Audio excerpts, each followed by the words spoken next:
At Mount Rushmore, behind Lincoln's head, you will find a hallway that leads to nowhere. But why is it there? The monument's creator, Gutzon Borglum, planned for it to be a vault documenting America's history. He envisioned an 800-foot staircase leading to the Grand Hall. Inside, you would find busts of famous Americans as well as important documents and artifacts. So what happened? The onset of World War II as well as his death in 1941 put an end to the project. So all that remains now is an empty hallway. Do you notice something similar in all of these photos? All the men have a very noticeable scar on their left cheek. But why? They are known as dueling scars and are often seen on the faces of high-ranking German and Austrian soldiers. Fraternities in major German and Austrian universities would engage in academic fencing, resulting in the facial scar. They were seen as a badge of courage and honor, and many of those upperclassmen became high-ranking officers in World War I and II. The scar was typically located on the left cheek as most duelists were right-handed. They were so desirable that those who didn't even practice fencing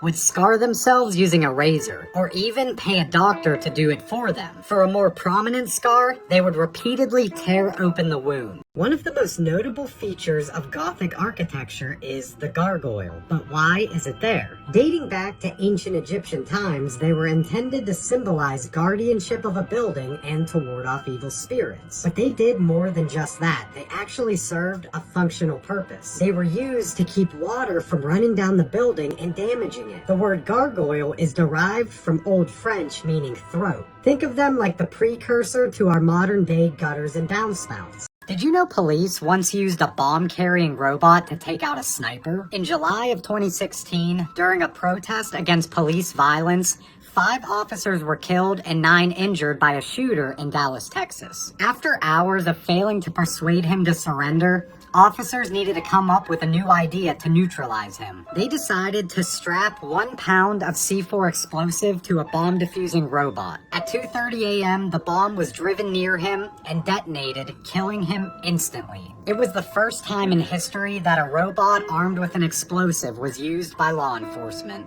For 25 years, a man in China used this mallet to crack open walnuts. It wasn't until 2016 when he saw a government flyer about prohibited explosives that he realized what he had been using. His handy mallet was actually a Chinese Type 67 defensive grenade.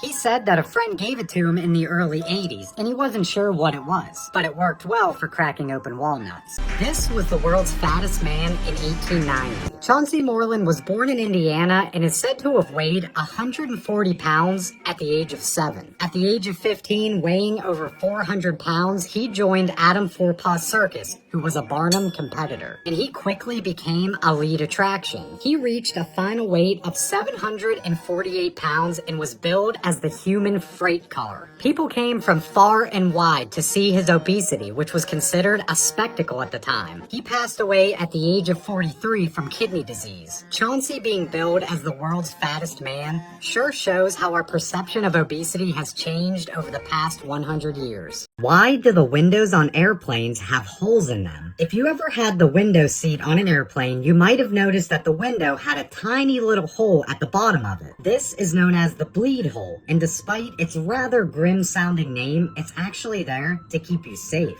You see, as the airplane ascends higher and higher, the cabin must be pressurized. The bleed holes balance the pressure difference between the cabin and the outside air. The window has 3 layers. The outer layer, which deals with the pressure difference, the middle layer, which features the bleed hole and acts as a failsafe, and the innermost layer, the one that you can touch, is simply there to protect the other 2 from passengers. A grudge taken to the grave. These are the graves of Salvatore Carril and his wife Tiburcia. They are located in the Recoleta Cemetery in Buenos Aires, and you might notice they aren't facing each other. Salvador was a wealthy man, known for political and academic success, as well as becoming the first vice president of Argentina. And his wife loved to shop, opening up credits in dozens of stores across the city under his name. And he warned her to stop. Eventually, he had enough, and he posted in several local newspapers that he would no longer honor any credits under his name, and that he was not not responsible for his wife's debt. As you can imagine, she wasn't very happy, and the couple separated and never spoke again. When she died 15 years after her estranged husband, she requested that her bust be facing away from him, as she never wanted to see him again. Do you notice something off about this Coca-Cola poster? In the mid-1980s, the soft drink giant launched a $200,000 campaign. This was to promote the reintroduction of their contoured bottles. Thousands of these posters were shipped out to Sydney, Australia. It was designed to target a younger audience who hadn't grown up with the famous bottle shape. It wasn't until someone spotted the poster blown up on the back of a truck where they spotted something a little extra the graphic artist added. Hidden inside of one of the ice cubes on the poster was this image, which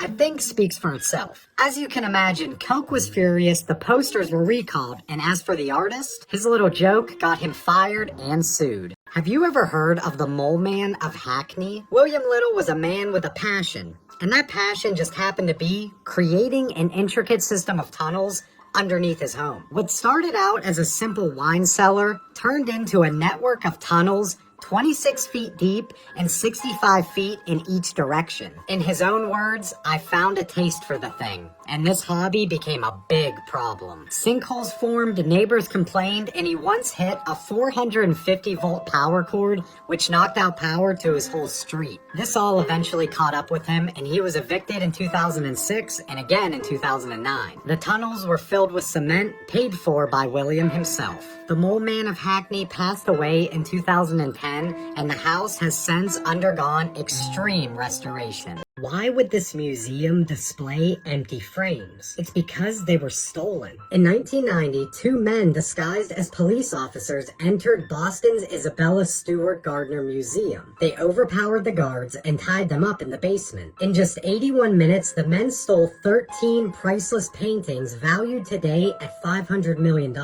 Many suspects have been named over the decades, even the guards themselves. But 33 years later, the case still remains unsolved. There is a $10 million reward for anyone that has information that leads to the return of the artwork.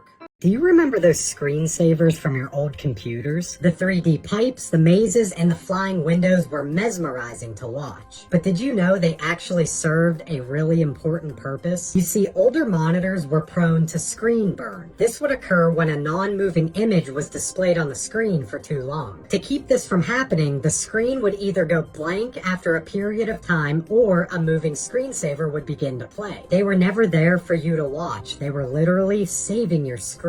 If you ever find yourself at the Omaha Public Library, you could check out a book or you could check out a preserved scalp. How it ended up there is pretty wild. You see, in 1867, a group of railroad workers were hit by a Cheyenne Indian raid near Plum Creek. The only survivor, William Thompson, was brutally scalped and shot in the right arm. As the tribe fled, they dropped their scalp trophy, which was found in the grass by Thomas. He took it to Dr. Richard Moore in Omaha in hopes of having it reattached, but it was impossible. He had it preserved and held on to it for years as a souvenir before gifting it to Dr. Moore. You see, the doctor didn't want the macabre gift, so he ended up donating it to the library. And the rest is history.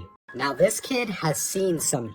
On June 3rd, 2022, 3-year-old Riker Webb went missing from his front yard in Montana and was nowhere to be found for an entire weekend. In an area that is inhabited by mountain lions and bears, as well as a severe thunderstorm the evening he went missing, it is an absolute miracle that he came out of this unscathed. He was discovered on Sunday, 2 miles from his home. He took shelter in a shed using a lawnmower bag to keep warm in the 40-degree weather. When questioned, he said he had taken a long walk by himself and got tired. He was hungry, thirsty, and cold, but was found in good spirits and excited to see his parents. The story of this grave is so tragic. It was August 16th, 1925, and 5-year-old Italino Icamelli was playing with his circle down the street while his father Donatello followed behind. In a world almost free of cars and a town where everyone is like family, the danger seemed non-existent. The boys' circle bumped into the legs of a strange man, and nobody knew what would possibly happen next. The man took the boy in a fit of madness and threw him down a 15-meter wall. Donatello Donatello and the people around were in a state of shock. As the man attempted to flee, the furious crowd stopped him and gave him quite a beating until police arrived. Italino and the strange man who was identified as Ludovico were in the same hospital but had two different fates. The man recovered, but tragically the little boy died of his injury. How a drunk driver killed the loneliest tree in the world. It was called the Tree of Tenere and was seated in the Sahara Desert 250 miles from any other tree. A well was dug next to it and revealed that its roots stretched down 110 feet all the way to the water table. For 300 years, it was fabled as the loneliest tree in the world. It was displayed on maps and used as a landmarker by travelers and caravans. Seen as a miracle and considered sacred, it came to a sad and very stupid end in 1973. A reportedly drunk Libyan truck driver was following a caravan route when he slammed into the tree, snapping its trunk. The remains of the tree were taken to the Niger National Museum. A metal sculpture was erected in the spot where it once stood. The only person to be buried on the moon. Believe it or not, on the surface of our moon, there is one person's remains sunken into a crater. That person is Eugene Shoemaker. In 1998, his ashes were carried by NASA's lunar prospector and purposefully crashed into the surface. The founder of astrogeology had always dreamed of being an astronaut. Sadly, this was not possible as he had been diagnosed with Addison's disease. But that didn't stop his life's work still revolving around space and the moon. When he tragically died in a car accident in 1997, an ex-student of his approached his wife proposing taking his ashes to the moon, which is exactly what happened. For now, he remains